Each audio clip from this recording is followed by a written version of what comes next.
अक्सर कहा करते हैं कि मंजिल मिले ना मिले हमें इसका गम नहीं, मंजिल की जुस्तजू में मेरा कारवां तो है। तो क्या मंजिल वास्तव में मिलेगी या सिर्फ कारवां ही बन के रह जाएगा? अगर आदमी ये सोचे कि उसको परिणाम मिलेंगे कि नहीं मिलेंगे एक विशेष कार्य के, तब तो वो कार्य ही नहीं करे। वो सुना है ना भाई साहब कि जब से चला हूं मंजिल की ओर कभी मील का पत्थर नहीं देखा। कितना किलोमीटर गए, वो इतना पहुंच गए, मील का पत्थर नहीं देखा। तो मंजिल मिले ना मिले, भैया शिव को पाना तो आसान नहीं है, शिव तक पहुंचना तो आसान नहीं है, लेकिन उस दिशा में चलने में क्या है? चलेंगे हम। मैं बहुत पहले कहा करता था, मेरे पिताजी बहुत क्रोध होते थे मुझ पर कि तुम अपना काम छोड़ के सब कौन धंधा करता है, महादेव महादेव क्या करता है। तो हम कहते थे कि कोई गंदी आदत किसी बेटे में हो और बेटा सहना हो गया, मैं तो डिप्टी कलेक्टर हो गया था, तो पिता की बात नहीं सुनता है। पिता लाख समझाता है कि गंदी आदत छोड़ो, वो सुनता ही नहीं। अंत में पिता दरकिनार हो जाते हैं, खुद ही दरकिनार हो जाते हैं, तो नहीं छोड़ता। तो हमने कहा कि मैं महादेव महादेव करता हूँ, देखता हूँ यहाँ क्या होता है। मेरी कोई ख्वाहिश नहीं है कि मंजिल मिलेगी ना मिलेगी, शिव की ओर चलना है। कम से कम जगत को, दुनिया के लोगों को शिवोन्मुख किया जाए, कोशिश की जाए कि उनमें शिव का भाव उतरे, शिव जैसा उनमें आचरण हो, अशिव का आचरण कम से कम नहीं है।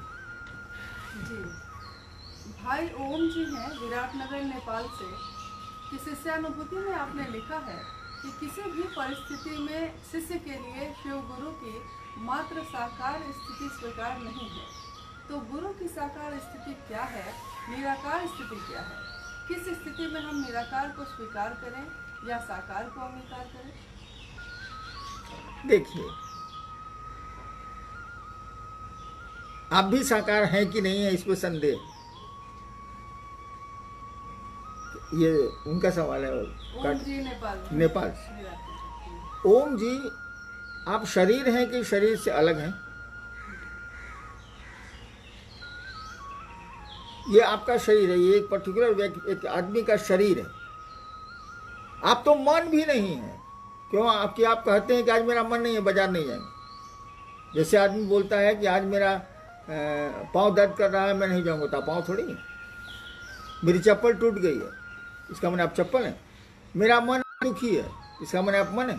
आप मन भी नहीं है, आप शरीर। शरीर कितने अवयव बदल जाते हैं, आप चिकित्सा विज्ञान देखिए, चिकित्सकों द्वारा बदल दिए जाते हैं, डॉक्टर्स बदलते हैं, तब भी आप वही रहते हैं। शरीर के अंग प्रत्यंग बदल जाते हैं, दूसरे अंग लग जाते हैं, तब भी आप वही रहते हैं, आप नहीं बदलते हैं। आप मन भी नहीं है, आप हैं कौन? Who are you?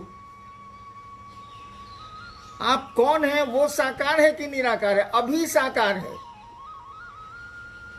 लेकिन ये आकार तो उसका बदल रहा है। एक छोटा सा बच्चा गोदी में एक दिन इतना बूढ़ा हो गया, फोटो पहचानिएगा।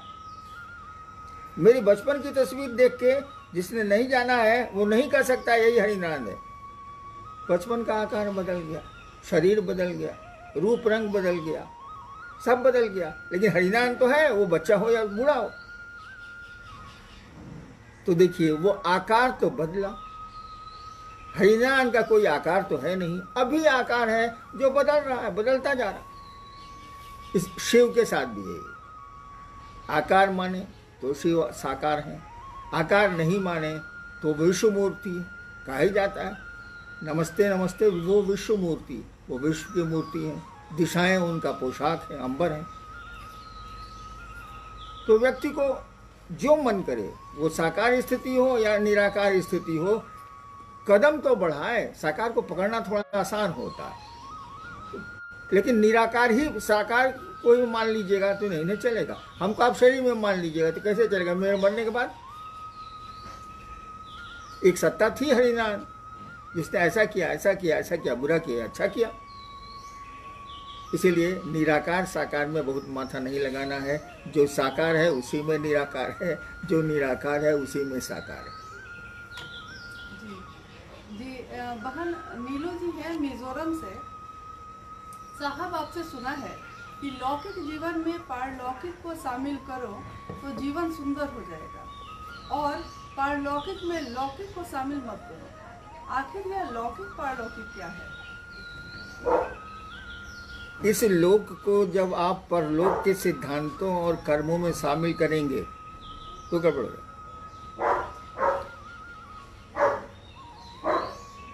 और उस लोक को इसमें शामिल करिए, ये सुंदर है। जैसे धरती पर का कोई काम है, उसमें शिव को शामिल कीजिए, उसमें अपने गुरु को शामिल कीजिए, वो काम सुंदर होगा।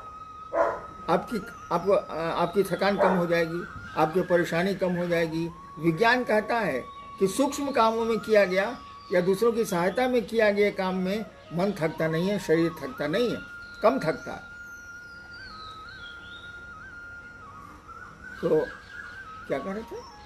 जी लौकिक हाँ, तो इस लोक में अगर परलोक को आप शामिल करेंगे, वैसे शामिल है वो, उसको हटा नहीं सकते आप, करेंगे तो आपको दिक्कत होगी। जगत में तरह तरह के भाव हैं, वहाँ कुछ भाव नहीं चलते, लेकिन वहाँ के भाव को यहाँ शामिल करेंगे तो जगत सुंदर हो जाएगा। शिव को जगत में शामिल करिए, जगत बहुत सुंदर हो जाएगा। जगत को शिव में शामिल कीजिएगा तो राजनीति चली जाएगी, सब खत्म हो जाएगा। जी भाई सतीश जी हैं बक्सर बिहार से। क्या जो लोग नमः शिवाय से अपने गुरु शिव को प्रणाम करने का प्रयास करते हैं, उनको महामृत्युंजय जप, पार्थिव शिवलिंग पूजन या रुद्राभिषेक आदि की आवश्यकता पड़ सकती है या नहीं? नमः शिवाय करने वालों को शिव के से संबंधित अन्य पूजा पाठ करने की आवश्यकता पड़ सकती है या नहीं, ये सवाल है ना? जी जी। देखिए, नमः शिवाय शिव का संपूर्ण मंत्र है। नमः शिवाय जो मंत्र है उसका अर्थ शिव को प्रणाम है। शिव के हजारों नाम हैं, वो हजारों नामों को प्रणाम जाता है। एक शिव को प्रणाम करिए तो सबको प्रणाम, हरिनाम को प्रणाम करिए तो सबको प्रणाम जाएगा। मैं जॉइंट सेक्रेटरी भी था, मैं ड्राइवर भी हूँ, बहुत काम मैं जानता हूँ। तो वो सारे काम को एक साथ हम ही को प्रणाम कर लिया तो सब काम हो गए। मुझको आप कहें कि मुझको गाड़ी से ले जाके वहाँ पहुँचा दिए, मैं पहुँचा दूंगा, मेरा काम ड्राइवरी करना थोड़ी है। लेकिन हरिनाम से जुड़े हैं तो हमको जो जो आता है वो काम मैं आपको कर दूंगा। तो शिव से जब जुड़िएगा, कहा जाता है नमः शिवाय शिव के समग्र स्वरूप को प्रणाम है। समग्र, उनके जितने स्वरूप हैं, अपने रूप हैं, रूप तो जगत भी है, स्वरूप उनके जितने हैं, महाकाल हैं, मृत्युंजय हैं, अघोरेश्वर हैं, महादेव हैं, शिव के समग्र स्वरूप को नमः शिवाय प्रणाम करता है, प्रणाम निवेदित करता है नमः शिवाय। अब जप करते हैं आप, जप अगर मंत्रों का जप अगर सही ढंग से करते हैं, यानी उसमें भाव प्रणाम हो रहा है, नमः शिवाय का मानी अगर चैतन्य और अर्थ उसमें जा रहा है, आपके मन में आ रहा है, शिव को प्रणाम हो रहा है, अगर मन अनुक्रम से शिव को प्रणाम कर रहा है, तो मेरा अपना विचार है किसी अन्य पूजा पाठ की कोई आवश्यकता नहीं है। और देवताओं को प्रसन्न करेंगे आप तो शिव प्रसन्न नहीं होंगे, लेकिन शिव को प्रसन्न कर लेंगे आप तो सभी देवता प्रसन्न हो जाएंगे। वो तो नाम ही है महादेव, मैंने देवताओं में महादेव।